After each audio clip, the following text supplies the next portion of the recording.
یو سړی و نو د بادشاه لور په لار باندې روانه وه ډېره زیاته خشته او خوبصورته وه هغې هغه ډول سینګار هم کړی و دی هلک چې ورته وکتل نو د دې هلک د بادشاه لور خوښه شوه هغې د زړه ته پرېوته د دې وجې نه شریعت موږ ته څه وایي شریعت موږ ته وایي وایي ښځې د پردو ښځو صفت دا د خپلو خاوندانو په مخ کې نه کوي ولې ځکه که دې ښځې د پردۍ ښځې صفت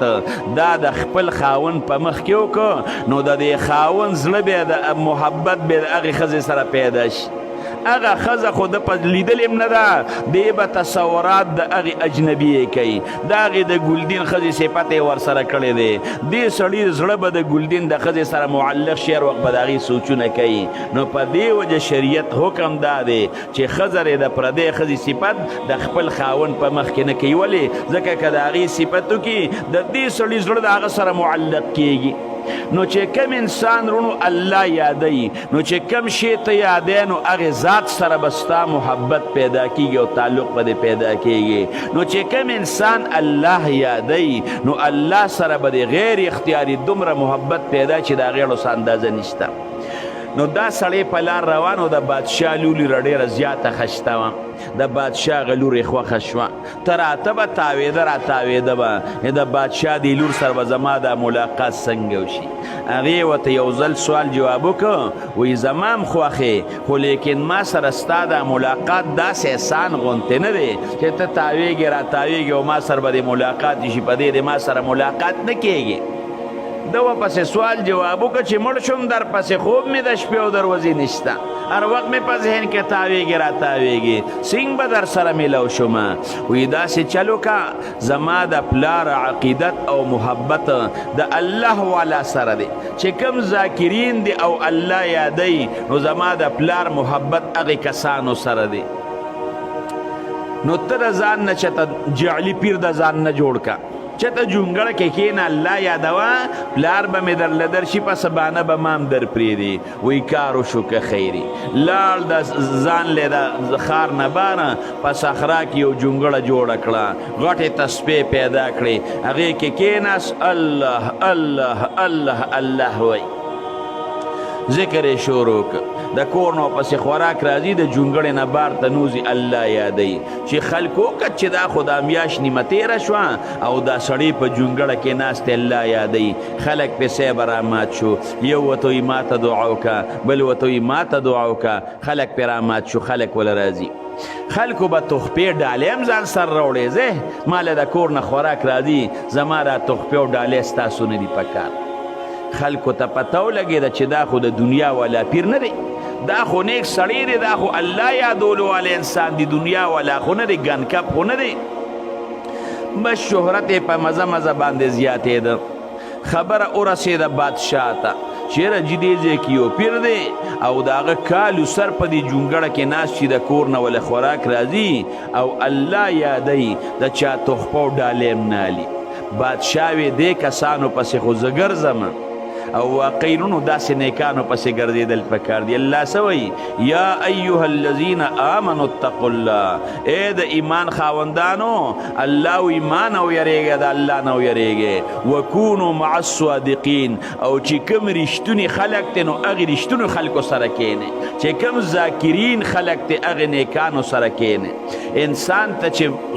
مقام حاصلیږي دا په صحبت د دواړو جهانو سردار د مبارک صحابه ته چې دا دومره لوی مقام حاصل شوی دی دا د رسول الله مبارک په صحبت باندې چې کم صحابي د دواړو جهانو سردار مبارک باندې ایمان راوړه او رسول الله مبارک سره په حالت د ایمان کې ملاقات شو او زر وفات شو زر د دې ټولې دنیا اولیاء الله کرا یو ځای کې دغه صحابي ته په مرتبه کې رونو نه رسي ولې ځکه د دواړو جهانو د سردار مبارک صحبت ورته په حالت د ایمان کې حاصل شوی دی نو دا دومره لوی مقام چې صحابو ترونو ملو شو دا ورته په صحبت باندې ملاویږي نیکانو اولیاء الله سره چې کښېنې الله به درله لوی مقام درکړي الله وایي وکونو مع الصادقین نو بادشاه وی یاره دا خو ډېر زیات نیک سړی دی او دله خو زمزمه بادشاه ورله راغی ناست دی هغه خپله جونګړه کې مونځ کوي ذکر اسکار کوي چې کله سلام یې وګرځو فارغه شو بادشاه صاحب وله ورغی جي راغلی ما ته دعا وکړه بادشاه ته دعا وکړه بادشاه ول ځان سره غټه ډالۍ وړې ده بلا پیسې وی دا دې څه له راوړي دي دا مې تا له راوړي دي که نه ورته یې ځه یو څه موږ په فقیران په مال او دولت باندې څه کوو وړه بادشاه وی یاره واقعي دا خو الله والا سړی دی څه ورځې تېرې شوې بیا جونګړې ته لاړ پته ورته نه لګي چې جونګړی خو زما لور له جوړه کړې ده د هغې ته ناست دی زما د لور غل دی بادشاه ورته څه ورځې پس صاحبه بیا لاړ پیر صاحب دعا له راغلی ما دعا یې ورته وکړه یاره د الله دپاره دا ډالۍ قبوله کړه ځه که بیا دې ډالۍ راوړه زما جونګړې له من راځي زه دلته ډالو ته ناست یم څه هلکه ورته ووایه چې ستا لور ته ناست یم که نه ډالو ته ناست یم څه بادشاه ته وایي ځه بیا به ډالۍ نه راوړې بادشاه به ورله ته راته دا لور ورته وایي یاره بابا دا کم خوا داسې څو ورځې شوې داسې ځای راځې یا بچې وایي ته څه خبرې دې ځای کې جونګړه کې یو هلک دی نوجوان دی ډېر زیات خشته ډېر زیات نیک سړی دی او خلک چې راشي دعاګانې کوي مونځونه دی ذکرونه دي او د چا نه تحفه ډالۍ هم نه علي وایي بابا یوازې ورله ځای راځې یوازې دې دعاګانې لې بابا مام یو ځل پرېږده چې زه لاړ شم چې ما ته هم دعا وکړي بچې لاړ شه پاک انسان دی زما تلو ته رجت نشته چې زه به در سره ځمه یوازې وله لاړه شه زه بس که خیري کار وشي هلک خدا وایي چې زما په انتظار دی کال سر خو ما ته په جونګړه کې تیر که زما هم ورپسې سترګې سپینې شوې انشاءالله کار خوش و ځان یې خشته مزېدار ډولې که چې نن به زه خپل ملګري سره ملاویږم چې کله لاړه هغه په جونګړه کې ناست دی او په مانځه باندې ولاړ دی چې کله مونځ یې وکړه سلام یې وګرځو بیا په مانځه باندې ودرېد اوږد مونځ یې وکړه چې کله یې سلام وګرځو نو دا ورته وایي د بادشاه لور یم او تا له راغلی یم پلان کې یم بیا په مانځه باندې ودید مونځ یې شروع بیا مونځ وکړه چې لږ ساعت تیر شو دا ورته بیا وایي د بادشاه لور یم